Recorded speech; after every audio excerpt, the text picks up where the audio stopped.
আজকে বেশ কয়েকটা চ্যানেলে এই দুর্নীতির নিউজ বের হয়েছে। বিশ্বের বিভিন্ন দেশে কয়েক হাজার বাড়ি খুঁজে পাওয়া যাচ্ছে, তাদের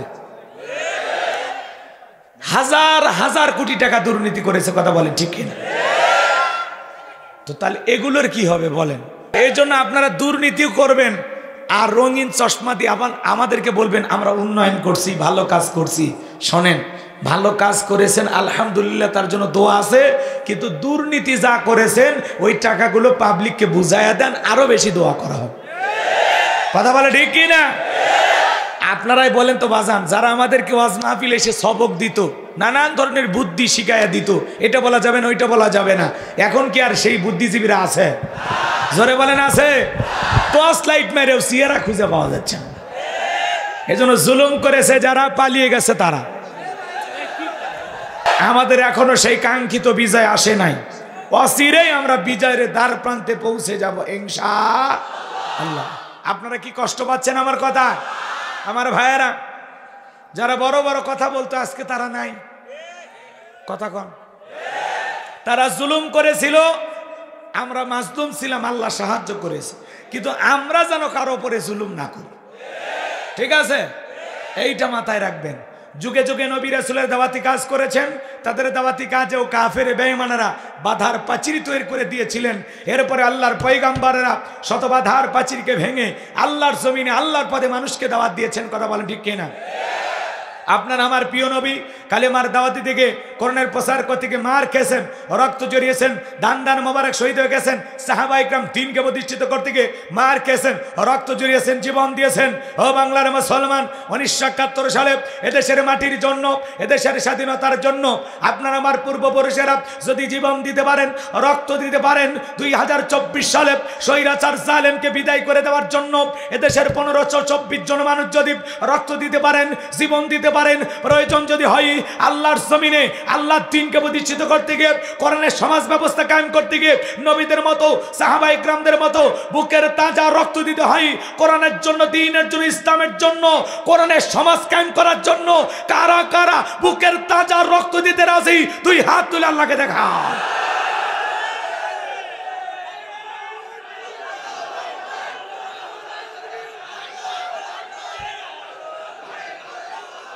লিল্লাহে তাকবীর।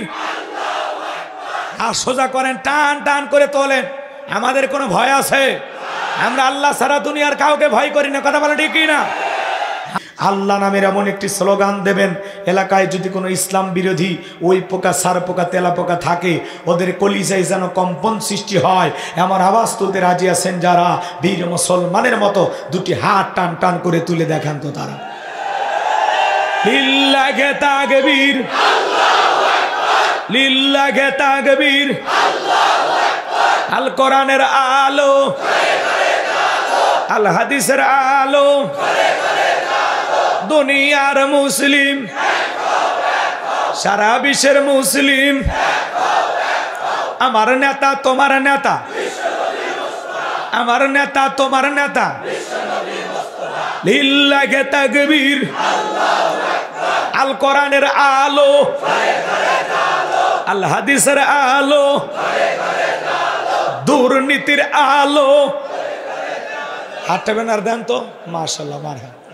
আস্তে হাত নামান। অনেকে ঝোঁকে তালে বলেই ফেলেছেন দুর্নীতির আলো ঘরে ঘরে জাল।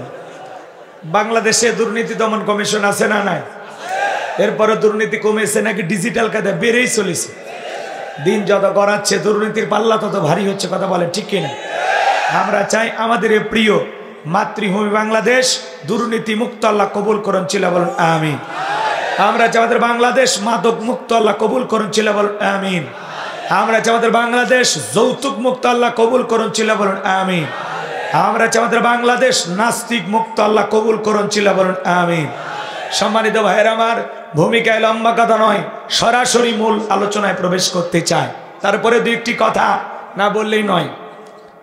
আমরা আগে যেখানে কোরআনের কথা বলতে যাইতাম, যে বাড়িতে আমাদের খাওয়া দাওয়ার ব্যবস্থা থাকতো, সেখানে আমাদের প্রথম সবক দেওয়া হতো যে হুজুরি এলাকাতে মোটামুটি আমরাই সব, যা বলবেন চিন্তা ভাবনা করে বলবেন, কথা কয় না?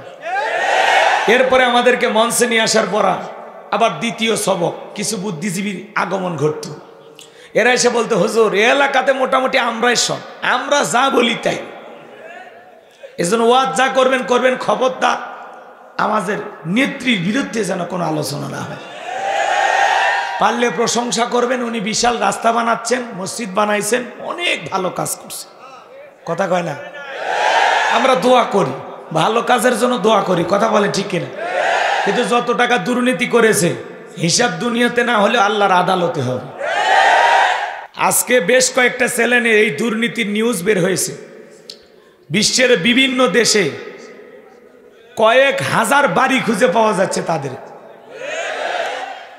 হাজার হাজার কোটি টাকা দুর্নীতি করেছে, কথা বলে ঠিক কিনা? তো তাহলে এগুলোর কি হবে বলেন? আমরা তো মসজিদ বানানোর জন্য দোয়া করছি, কিন্তু এই মসজিদের টাকা তো তাদের না। এই মসজিদের অধিকাংশ অনুদান এসেছে সৌদি আরব থেকে, কথা কয় না কেন? এখন এনার কাছে আপনারা দান করলেন, তাই না? এখন মসজিদ বানিয়ে ইনি যদি বলে আমার বাপের মসজিদ, আমার মসজিদ, তাহলে কেমন হলো? কথা কয় না কেন? আপনাদের দানের টাকা দিয়ে মসজিদটা চলে, কিন্তু উনি কিন্তু চমৎকার কথা বলছে যে এই টাকা আমি হাত দিয়েও নাড়ি না। আপনারা যা দেন শতভাগ টাকা আপনারা আমানত সঠিকভাবে খরচ হয়। এই বুক ভরা বিশ্বাস সবার থাকে না, কথা কয় না? আমাদের এলাকার এক লোক মসজিদে 6 লাখ টাকা মেরে গেছে। কয় লাখ? 6 লাখ। তো মসজিদের ছাদ ঢালাই হবে, লোকটাকে যা বলা হলো, ভাই মসজিদ ভাঙা হয়েছে, একটু ছাদ ঢালাই দেওয়া লাগবে, তো আপনার কাছে যে টাকাটা আছে ওই টাকাটা দিয়ে দেন। তখন বলতেছে আমি কার বান্দা? কয় আল্লাহর বান্দা। মসজিদ কার ঘর? কয় আল্লাহর ঘর। তো আল্লাহর ঘরের টাকা আল্লাহর বান্দা খাসে, এটা আবার কিসের দেওয়া লাগবে? এরে বুঝাবে এটাকে বলেন?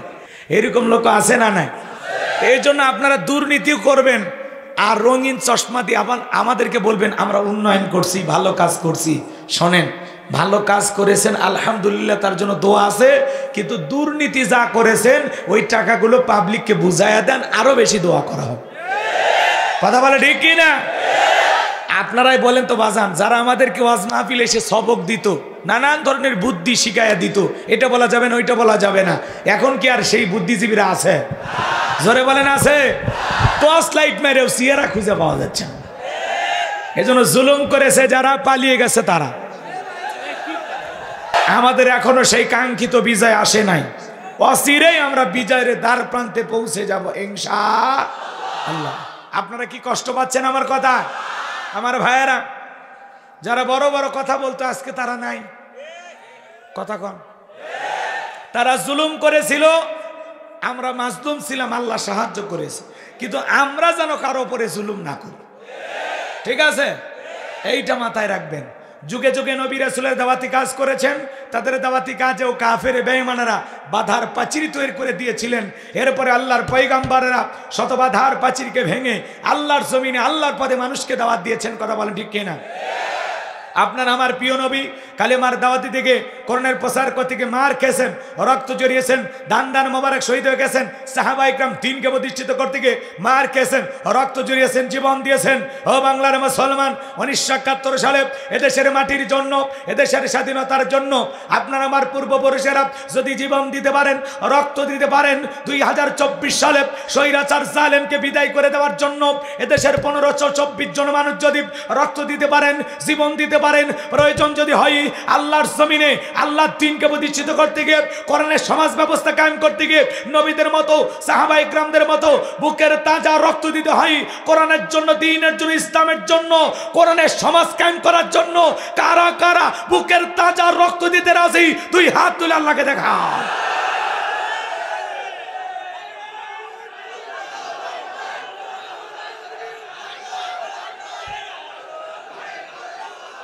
লিল্লাহে তাকবীর। আর সোজা করেন, টান টান করে তোলেন। আমাদের কোনো ভয় আছে? আমরা আল্লাহ সারা দুনিয়ার কাউকে ভয় করি না, কথা বলে ঠিক না? যারা বিবাহিত রেডি তো? রেডি? গলাটা একেবারে ক্লিয়ার। লিল্লাহে তাকবীর, লিল্লাহে তাকবীর। কি যে হয়! হাত নাম। এবার যারা অবিবাহিত সোনার টুকরা যুবকের হাত তোল। অবিবাহিত যুবকের হাত তোলো। যুবকদের যে আওয়াজ কি যে হয় আল্লাহ, এই এলাকায় এত পাত্র আর আমরা মেয়ে বিয়ে দেবো, পাত্র খুঁজে পাই না। লিল্লাহে তাকবীর, লিল্লাহে তাকবীর, সবাই মিলে লিল্লাহে তাকবীর, লিল্লাহে তাকবীর। তাহলে 12:30 পর্যন্ত থাকবেন তো ইনশাআল্লাহ? ইনশাআল্লাহ, ইনশাআল্লাহ। হাত নামান। বাস আপাতত 12:30 পর্যন্ত চুক্তি হয়েছে, এরপরে 1টা 2টা পরে দেখবেন ইনশা। শুরু করুন। আর কোনো কথা নাই, কোনো ভূমিকা নেই, ডাইরেক্ট আল্লাহর কোরআন থেকে আলোচনা করব। বাজান বলেন তো, এই কোরআন থেকে আলোচনা করলে কারো কোনো সমস্যা আছে? এই কোরআনের মধ্যে কোনো ভেজাল আছে? কোনো মিথ্যা আছে? কোনো ধোঁকা আছে? থাকবে কি করে? কিতাবটি নাজিল করেছেন কে? সে আল্লাহ রাব্বুল আলামিন বলেন, যালিকাল কিতাবু লা রাইবা ফীহি। আমার আল্লাহ রাব্বুল আলামিন বলেন, এটি এমন একটি কিতাব, যেই কিতাবের মধ্যে কোনো সন্দেহ নাই, কোনো সংশয় নাই, কোনো মিথ্যা নাই, কোনো ধোঁকা নাই। There is no doubt. বলুন আল্লাহু আকবার। হুদাল্লিল মুত্তাকিন, মুত্তাকি বান্দাদের জন্য গাইডলাইন হিসাবে, পথ প্রদর্শক হিসাবে আসমান থেকে কিতাবটি নাজিল করেছেন কে? আরেকটু জোরে বলেন কে? মাইকের আওয়াজ কি শুনতে পাচ্ছেন?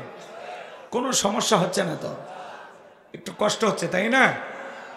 আমি একটু বুঝতে পারতেছি কম, তো যাই হোক, আপনারা বুঝতে হলো পিছন দিক থেকে বক্তার কানে মাইক দেবেন, যাতে আমার শ্রোতার আগে আমার আওয়াজ আমি শুনি। কথা কি বুঝতে পারতেছেন? যাই হোক বাজান গো আমার, গভীর মনোযোগ দিয়ে কথাগুলো শুনবেন। আল্লাহ রাব্বুল আলামিন বলেন, হুদাল্লিল মুত্তাকিন, মুত্তাকি বান্দাদের জন্য গাইডলাইন হিসাবে, পথ প্রদর্শক হিসাবে আসমান থেকে কিতাবটি নাজিল করেছেন কে? সেই কিতাবের আলোচনা শুনলে লাভ না লস? লাভটা কি আমার আল্লাহ জানায় দিলেন, ওয়া ইযা কুরিয়াল কুরআনু ফাসতামিউ লাহু ওয়া আনসিতু লাআল্লাকুম তুরহামুন। সূরা আরাফ আয়াত নাম্বার 204। আমার আল্লাহ রাব্বুল আলামিন জানিয়ে দিলেন, যারা আমার মুমিন বান্দা, তোমাদের সামনে যখন কোরআন দিয়ে ওয়াজ করা হয়, কোরআন থেকে আলোচনা করা হয়, চুপ করে কান লাগিয়ে মনোযোগ সহকারে কোরআনের কথাগুলো শ্রবণ করো। এখান থেকে যেটা উত্তম কথা, ভালো কথা, আল্লাহ রাব্বুল আলামিন বলেন, যারা চুপচাপ কোরআনুল কারীমের কথাগুলো শ্রবণ করে, আল্লাহ রাব্বুল আলামিন আসমান থেকে তাদের উপরে আল্লাহর রহমত বৃষ্টির মতো নাজিল করেন। বলেন সুবহানাল্লাহ। ওয়াযাক্কির ফাইন্না যিকরা তানফাউল মুমিনিন, সূরা জারিয়ার 55 নম্বর আয়াত। আল্লাহ ডেকে বলেন, যারা মানে মুমিন বান্দা, তাদের সামনে কোরআন দিয়ে ওয়াজ করলে এই ওয়াজগুলো, এই উপদেশগুলো তাদের উপকারে আসবে। বলেন সুবহানাল্লাহ। তাহলে ওয়াজ শুনে প্যান্ডেলে রাখবেন নাকি বাড়ি পর্যন্ত নিয়ে যাবেন? আমলের নিয়তে বাড়ি পর্যন্ত নিয়ে যাবেন তো ইনশাআল্লাহ? আল্লাহ কবুল করুন। সূরার নাম কাউসার। জোরে বলেন কি নাম? আরো জোরে। অনেকে ভাবতেছেন হুজুর এই সূরা থেকে ওয়াজ করবেন, এইটা যদি বুঝতাম কষ্ট করে আপনার মাহফিলে আসতাম না। আচ্ছা বলেন তো বাজান, পরিচিত পথে পথ চলতে সহজ না কঠিন? পরিচিত মানুষের সাথে কথা বলে ভালো লাগে না খারাপ লাগে? একটু কথা বলে সহযোগিতা করা লাগে। আমি করবো ওয়াজ, আপনারা দেবেন আওয়াজ, জবাব দিবেন ঠিক ঠিক, আলোচনা হবে কমপ্লিট। শ্রোতাদের স্পিরিটে বারে বক্তার হিট, আলোচনা হবে জায়গা মতো ফিট। আগে বলতাম কিছু আজ প্যান্ডেলে, কিছু আজ অ্যাঙ্গেলে, এখন আর অ্যাঙ্গেলে না, যা বলবো সব ডাইরেক্ট। আগেই ভয় করিনি আমরা, আর এখন তো উন্মুক্ত ময়দান। আগে আসতো পুলিশ মাহফিলে বাধা দেওয়ার জন্য, নেতার কথা শুনে। আসলে দোস্ত পুলিশের ভাইদের নাই, পাতি নেতার গরমে আসতো। আপনি জানেন আমার এলাকায় মাহফিল, অথচ আমার নাম পোস্টারে দেয় নাই, এই মাহফিল হতে পারে না। নাম না দিলে জোর করে নাম দেওয়া হবে। রংপুরে একটা মাহফিলে এক নেতার নামের আগে আলহাজ লেখা বাদ দিয়েছিল। কি লেখা? এই কারণে মাহফিল বন্ধ করে দিয়েছে। রাগ করতেছেন আপনারা? বিরক্ত হইতেছেন? এই জন্য কথাগুলো দিল দিয়ে বুঝবেন। পরিচিত পথে পথ চলতে সহজ না কঠিন? পরিচিত মানুষের সাথে কথা বলে ভালো লাগে না খারাপ লাগে? বক্তা যদি পরিচিত কোনো আয়াত বা সূরার থেকে আলোচনা করে, সেইটা শুনে আরো বেশি ভালো লাগে, কারণ বিষয়টা আপনারও জানা আছে। আর যে জিনিস যত বেশি জানবেন, তাতে চর্চা কমে না বাড়ে? চর্চা কমে না বাড়ে? সূরা কাউসারের তাফসীর হয়তোবা আপনারা যেভাবে শুনেছেন আমি সেইভাবে বলতে পারবো না। আজকে আমি যেভাবে বলবো হয়তোবা আপনারা সেভাবে শোনেন না। কথা এসে এক একটা ফুলের এক একটা সুঘ্রাণ। এজন্য একটু বলি, 12:30 পর্যন্ত ওয়াদা দিয়েছেন। ওয়াদা ভঙ্গ করা কিসের লক্ষণ? মুনাফিকের লক্ষণ। আমার বিশ্বাস সিরাজগঞ্জে কোনো মুনাফিকের জায়গা নেই। কথা কয় না? আমার সামনে যতগুলো মানুষ বসে আছে আমার বিশ্বাস এই মানুষগুলো অবশ্যই তারা তাদের ওয়াদা পালন করবে ইনশাআল্লাহ। আল্লাহ কবুল করেন, জোরে বলুন আমিন। তাহলে জবান ছেড়ে সবাই একটু মহাব্বতে আমার সঙ্গে তেলাওয়াত করুন। আউযু বিল্লাহি মিনাশ শাইতানির রাজিম। বিসমিল্লাহির রাহমানির রহিম। বিতাড়িত মোর্দাত শয়তানের কাছ থেকে আল্লাহ পাকের কাছে আশ্রয় প্রার্থনা চাচ্ছি। পরম করুণাময় অসীম দয়ালু আল্লাহ তাআলার নামে শুরু করছি। আমরা যে কোনো কাজ শুরু করব কার নামে? আল্লাহর নামে কাজ শুরু করলে বরকত আছে না? না। বিসমিল্লাহর পাওয়ার কত জানেন? ছোট্ট একটা কথা যদি 2 মিনিটে বলি, রাগ যদি না করেন বলবো। এই যে আপনারা যেরকম আর শুনতে আসছেন, পাশে মহিলা প্যান্ডেল আছে না? তো আল্লাহর এক বুজুর্গ গোলাম তিনি ওয়াজ করতেছেন। তো ওই প্যান্ডেলের পাশ দিয়ে একটা হিন্দু মেয়ে হেঁটে যাচ্ছে।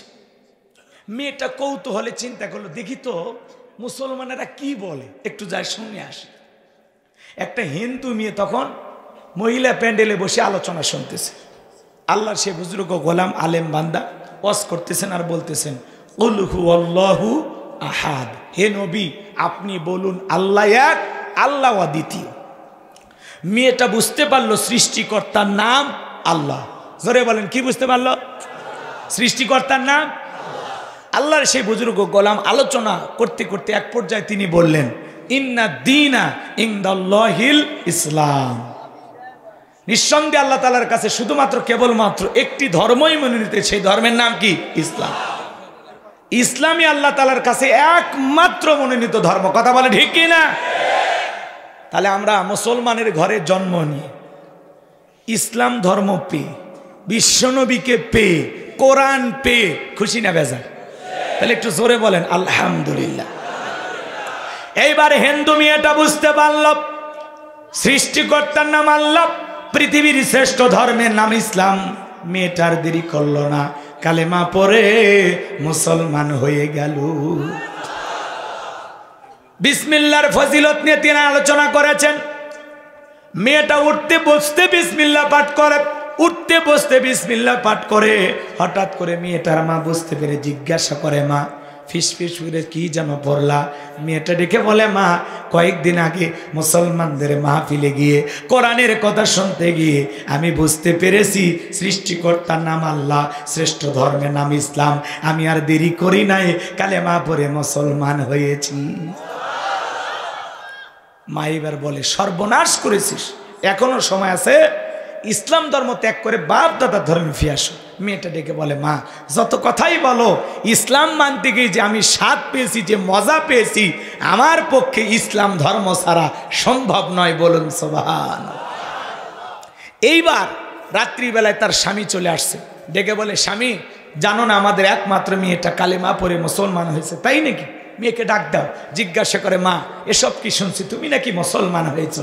ডেকে বলে, হ্যাঁ আব্বা আপনি যা শুনেছেন সত্য। ডেকে বলে, মা সমাজের মানুষ যদি জানতে পারে বংশের মুখে চুনকালি পড়বে, লজ্জায় মুখটা দেখাইতে পারবো না। মা ও মা তোর হাতে পাই ধরি, মা দয়া করে ইসলাম ধর্ম ত্যাগ করে আবারও আমাদের পূর্বপুরুষের ধর্মে ফিরে আসো। মেয়েটা ডেকে বলে, বাবা যত কথাই বলো, আমার পক্ষে ইসলাম ধর্ম ছাড়া সম্ভব নয়। বাবা রাগান্বিত হয়ে মেয়েটার গালে একটা থাপ্পড় বসায় দিল। মেয়েটা কাঁদতে কাঁদতে বলে, বাবা যত খুশি আঘাত করতে পারো, আমার পক্ষে ইসলাম ধর্ম ছাড়া সম্ভব নয়। চিৎকার মেরে বলুন আল্লাহু আকবার। আমার ভাইয়েরা, পরের দিন সকালবেলা এই ব্যক্তি বাদশার দরবারে চলে গেছে। ওই দেশের যিনি বাদশাহ ছিল তার সিলমোহর মারা আংটিটা এই ব্যক্তির হাতে দিয়ে দিয়েছে।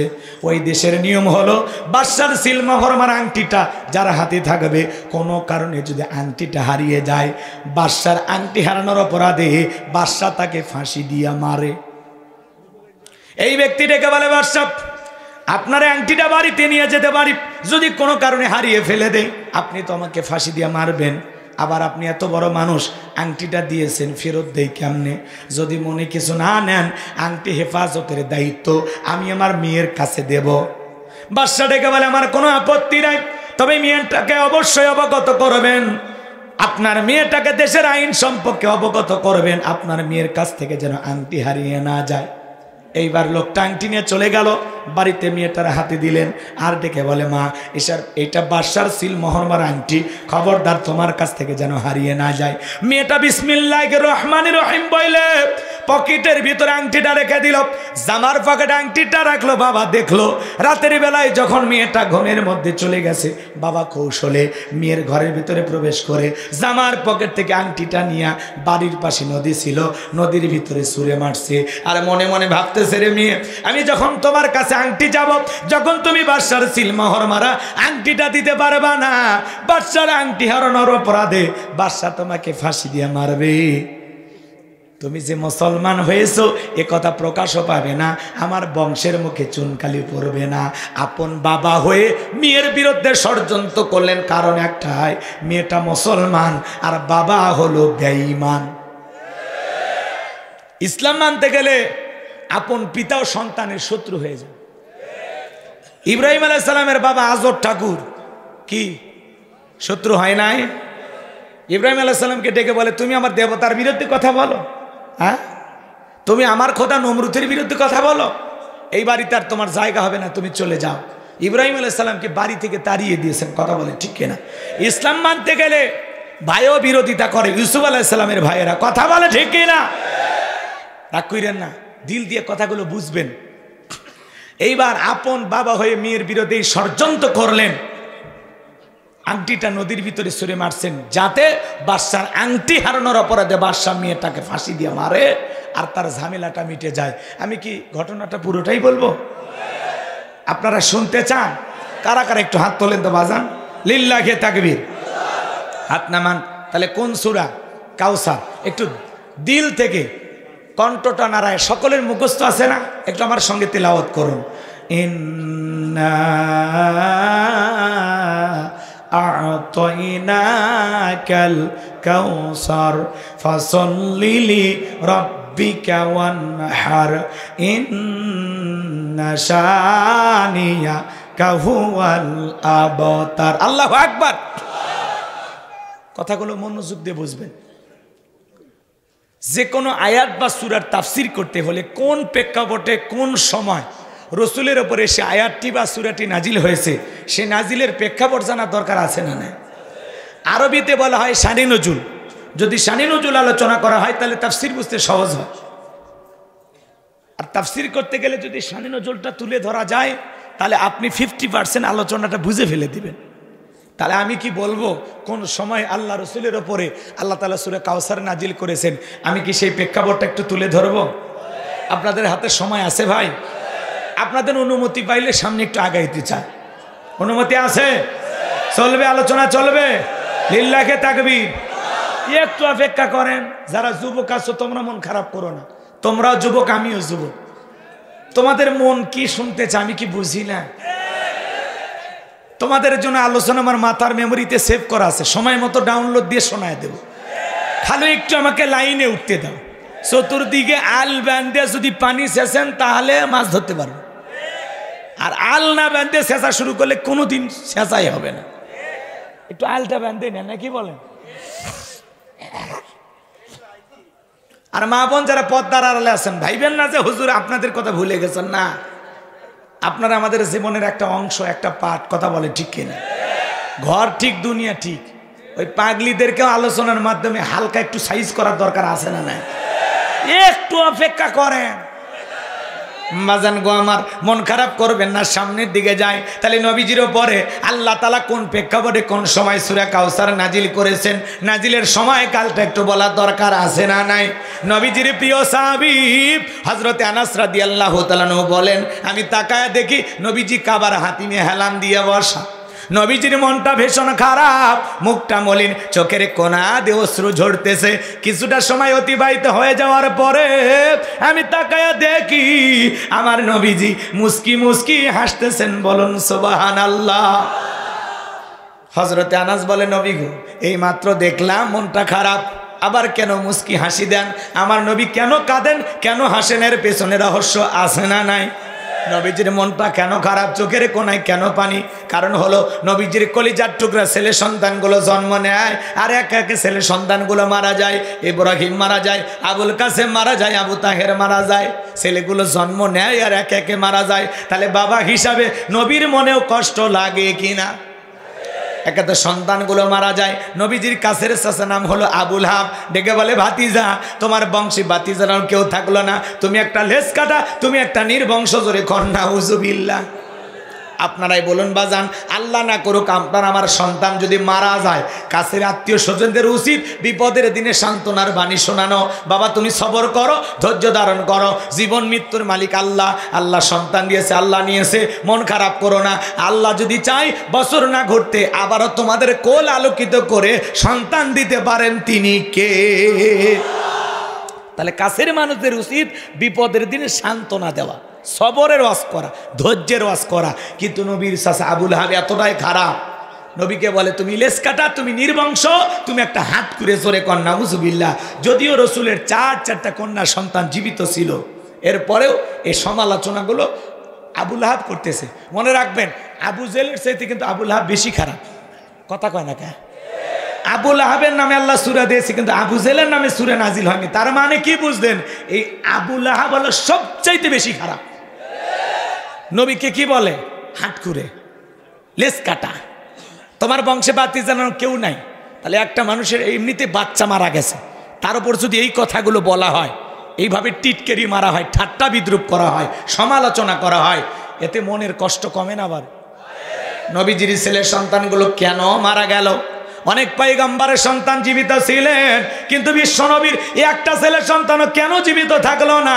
আল্লাহ তাআলা কেন তাদেরকে শিশুকালে উঠিয়ে নিলেন? এর পিছনেও কারণ আছে না নাই? নবীজির একটা ছেলেও কেন যৌবন পর্যন্ত আল্লাহর এই দুনিয়ায় জীবিত থাকলো না? এর পিছনে কারণ আছে না নাই? নবীর উম্মত হিসেবে জানতে মনে চায় না? নবীজির ছেলে সন্তানগুলো কেন শিশুকালে মারা গেল? এর পিছনে কারণ আছে তিনটি। জোরে বলেন, কয়টি? কারা কারা শুনবেন? দুই হাত তুলে বলেন। শুনবেন তো ইনশাল্লাহ? লিল্লাহে তাকবীর। হাত নামান। নবীর উম্মত হিসেবে আমাদের জানা দরকার, রসুলের ছেলেগুলো কেন জীবিত থাকলো না? কি সেই তিনটি কারণ, কি সেই তিনটি রহস্য জানার দরকার আছে না নাই? এক জায়গায় ওয়াজ করলাম, ভাই বলেন তো আমাদের নবীর নাম কি? বলে হুজুর আব্দুল কাদের জিলানী। পীর সাহেবের নাম মুখস্থ আছে, কিন্তু কপাল পোড়া, রসুলের নামটা বলতে পারে না। এরকম মুসলমানও আছে না নাই? রাগ করবেন না বাবাজিরা আমার। কেন মারা গেলেন সন্তানগুলো, কি সেই তিনটি কারণ যদি আমি বলি, তাহলে 3 নাম্বার আয়াতের আলোচনা করা লাগবে। আমি কি 1 নাম্বার আয়াত বাদ দিয়ে 3 নাম্বারে যাব, নাকি আস্তে আস্তে শুরু করা যায়? ধৈর্য আছে তো ভাই? ধৈর্য আছে তো ভাই? গভীর মনোযোগ দিয়ে কথাগুলো শুনে যান বাজান গো আমার। একে তো সন্তান হারানোর ব্যথা, অন্যদিকে আপন মানুষদের সমালোচনা, আবার সাহাবায়ে ইকরাম যারা ইসলাম ধর্ম গ্রহণ করে, কাফের বেঈমান তাদের উপর নির্যাতন, জুলুমের স্টিম রোলার চালায়। হযরতে বেলাল তখনও কালেমা পড়ে মুসলমান হন নাই। নবীজি রাতের বেলায় দারুল আরকামে বসা, হযরতে বেলাল বিশ্ব নবীর দরবারে উপস্থিত হয়ে গেলেন। নবীজির চেহারার দিকে তাকাইয়া হযরতে বেলাল ডেকে বলেন, নবী গো, আপনার চাইতে সুন্দর মানুষ আমি জীবনে কোনোদিন দেখি নাই। একটু জোরে বলেন না সুবহানাল্লাহ। আপনার আমার নবী কতটা সুন্দর ছিলেন জানেন? হযরতে জাবের রাদিয়াল্লাহু তাআলা বলেন, পূর্ণিমার রাত আমি রাসূলের বাড়িতে গিয়েছিলাম, সেদিন দেখেছিলাম চাঁদ উদয় হয়েছে 2টা, একটা চাঁদ আসমানে আর একটা চাঁদ জমিনে। হযরতে জাবের রাদিয়াল্লাহু তাআলা বলেন, আমি একবার আকাশের চাঁদের দিকে তাকাই, আর একবার বিশ্ব নবীর চেহারার দিকে তাকাই। হযরতে জাবের বলেন, ওই আকাশের পূর্ণিমার চাঁদের চাইতেও বিশ্ব নবীকে আমার কাছে বেশি সুন্দর মনে হয়। আপনার আমার নবী কতটা সুন্দর ছিলেন জানেন? আম্মা জান আয়েশা বলেন, যারা ইউসুফ নবীর চেহারার দিকে তাকাইয়া মিশরের নারীরা ফল কাটতে গিয়ে আঙ্গুল কেটে ফেলে দিয়েছিল, ওরা যদি আমার বিশ্ব নবীর চেহারার দিকে তাকাইতো, শুধুমাত্র আঙ্গুল নয়, আঙ্গুল কাটতে কাটতে, হাত কাটতে কাটতে কখন যে নিজের কলিজা কেটে দুফাক করে দিত, মুহূর্তের জন্য টের পাইতো না। আপনার আমার নবী এতটাই সুন্দর। আম্মা জান আয়েশা আরো বলেন, ও দুনিয়ার মানুষ, তোমাদের একটা সূর্য আছে, আমি আয়েশার একটা সূর্য আছে। তোমাদের সূর্য উদয় হয় দিনের বেলায়, আর আমি আয়েশার সূর্য উদয় হয় রাতের বেলায়। জোরে বলেন মারহাবা। আম্মা জান আয়েশা একদিন সেলাইয়ের কাজ করতেছিলেন, হাত থেকে সুইটা পড়ে গেল। বাতিতে কোনো তেল ছিল না, বাতি জ্বালাইতে পারলেন না, অপেক্ষায় বসে থাকলেন। বিশ্বনবী যখন এশার সালাত আদায় করার পরে ঘরের ভিতরে প্রবেশ করলেন, নবীজি ঘরে ঢুকে সর্বপ্রথম আম্মা জান আয়েশাকে সালাম দিলেন। নবী ঘরে ঢুকে স্ত্রীকে কি দিলেন?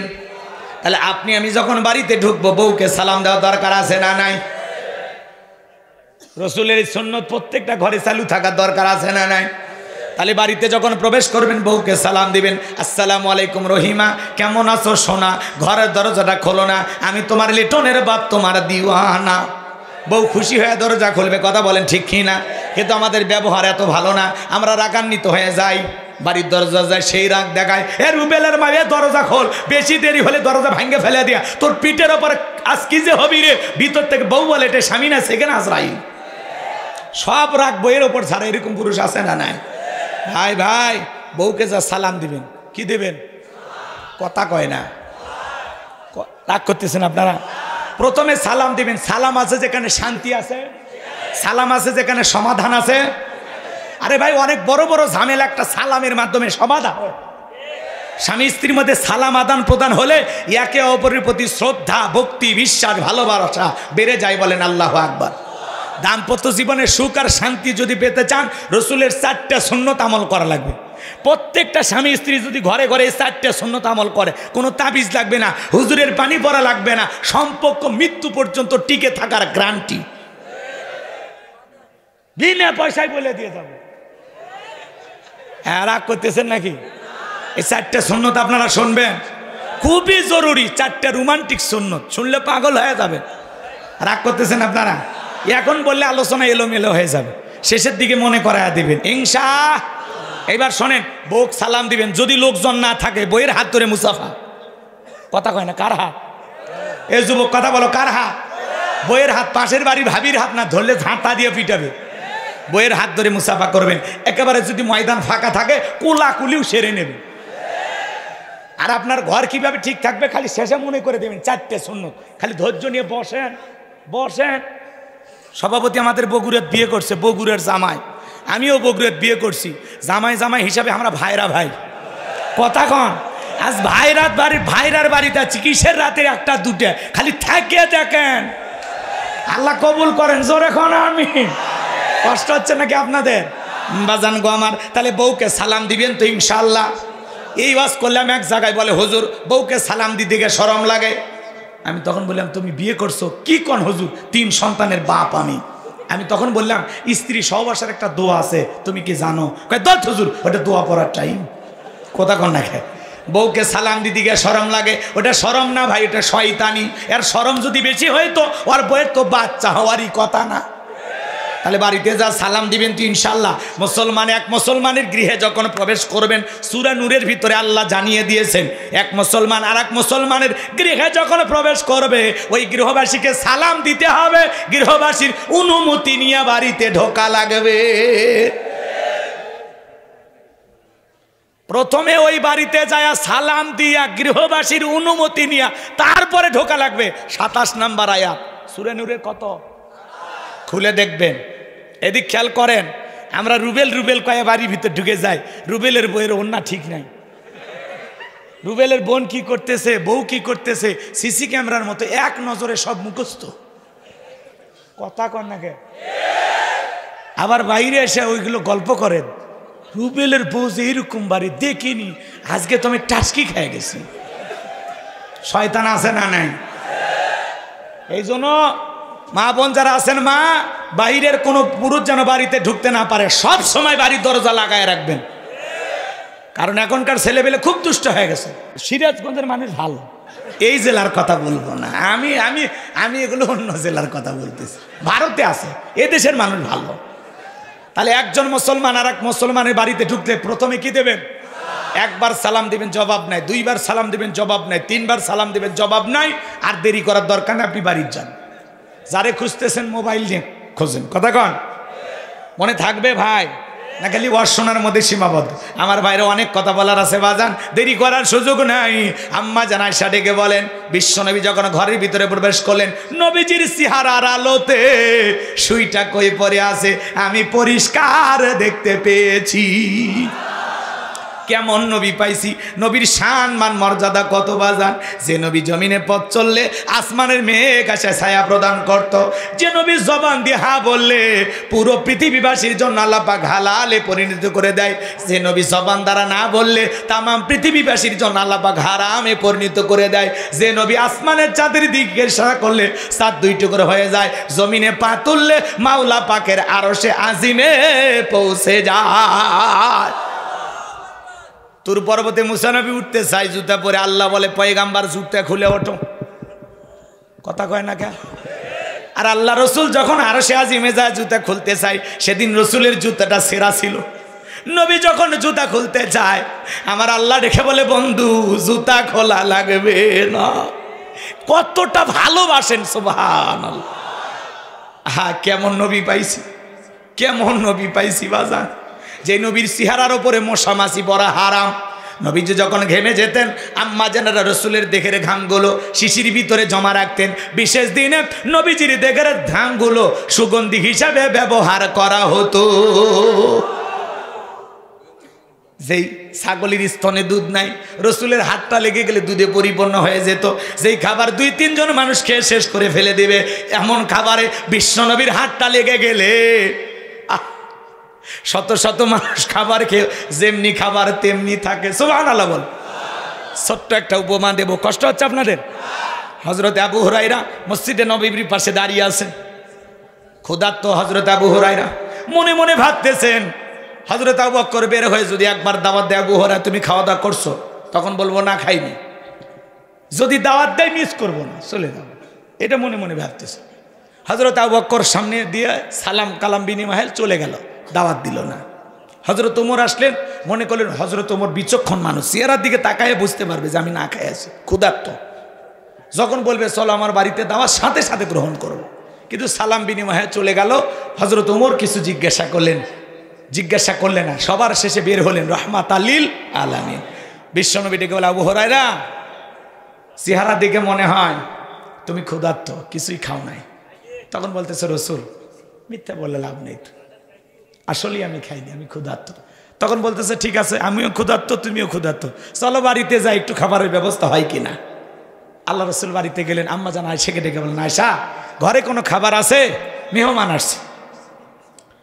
আম্মা জান আয়েশা বললেন, ও নবী খাবার বলতে তেমন কিছুই নাই, তবে কিছুক্ষণ আগে 1 বাটি দুধ হাদিয়া পাওয়া গেছে। কয় বাটি? 1 বাটি দুধ, এক পাত্রে কিছু হাদিয়া পাওয়া গেছে, সামান্য দুধ। আম্মা জান আয়েশাকে আল্লাহ রসুল বললেন, আয়েশা ওই দুধটা আমার কাছে নিয়ে আসো। পাত্রে থাকা দুধ আল্লাহ রসুল হাতে নিলেন, দেখে বলে, আবু হুরায়রা তুমিও ক্ষুধার্ত, আমিও ক্ষুধার্ত, আসহাবে সুফার যে সমস্ত সাহাবীরা আছে তারাও মনে হয় ক্ষুধার্ত, তো তুমি যাও ওদেরকে ডেকে নিয়ে আসো। হযরত আবু হুরায়রা তাকায় দেখে 1 পাত্রে দুধ, আমারে দিলে আমি তো শেষ করব। আল্লাহ রসুল আবার আসহাবে সুফাতে থাকা 40 জন সাহাবী ক্ষুধার্ত, তাদেরকে ডাক দিলেন। আল্লাহ রসুল বলতেছে, আবু হুরায়রা তুমি নিজের হাতেই পাত্রে থাকা দুধগুলো সবার মাঝে বন্টন করে দাও। সুবহানাল্লাহ। 40 জন সাহাবীর মধ্যে দুধ বন্টন করা হলো, পাত্রের যেই পরিমাণে দুধ সেই পরিমাণে আছে, 1 ইঞ্চি কমে না। আল্লাহ রসুল এইবার বলতেছে, আবু হুরায়রা তুমি তৃপ্তি সহকারে আগে পান করো। কি করো? পান করো। হযরত আবু হুরায়রা একবার পান করে পাত্র দিলেন, আল্লাহ রসুল বলতেছে আরেকবার খাও। আরেকবার খাইলেন, এরপরে আল্লাহ রসুলের হাতে দেয়, আল্লাহ রসুল বলতেছেন আবু হুরায়রা আরেকবার তুমি খাও। হযরত আবু হুরায়রা তৃপ্তি সহকারে পান করলেন। এরপরে আল্লাহ রসুল খেলেন, আম্মা জান আয়েশা খেলেন, যেমন পাত্রের দুধ তেমনি থেকে গেল। এটা হলো রসুলের মুজিজা। সুবহানাল্লাহ। কষ্ট হয়, কষ্ট হয়। একটা দুইটা না, আল্লাহ রসুলকে আল্লাহ তাআলা 24,000 মুজিজা দান করেছিলেন। একটু চিৎকার মেরে বলেন না সুবহানাল্লাহ। সেই নবীর কাছে বেলাল, কথা মনে আছে? আপনারা মনে হয় ভুলে গেছে। আমার ভাইয়েরা, হজরতে বেলাল ডেকে বলে, নবী গো, আমার কালেমা পড়ে মুসলমান বানায় দেন। বিশ্বনবী হজরত বেলালকে কালেমা পড়া দিলেন, লা ইলাহা ইল্লাল্লাহু মুহাম্মাদুর রাসূলুল্লাহ সাল্লাল্লাহু আলাইহি ওয়াসাল্লাম। হজরতে বেলাল কালেমা পড়ে মুসলমান হয়ে গেল। আমার নবী ডেকে বলে, বেলাল, ইসলামের অবস্থা এখন ভালো না, কালেমা পড়েছো, আপাতত প্রকাশ করা যাবে না।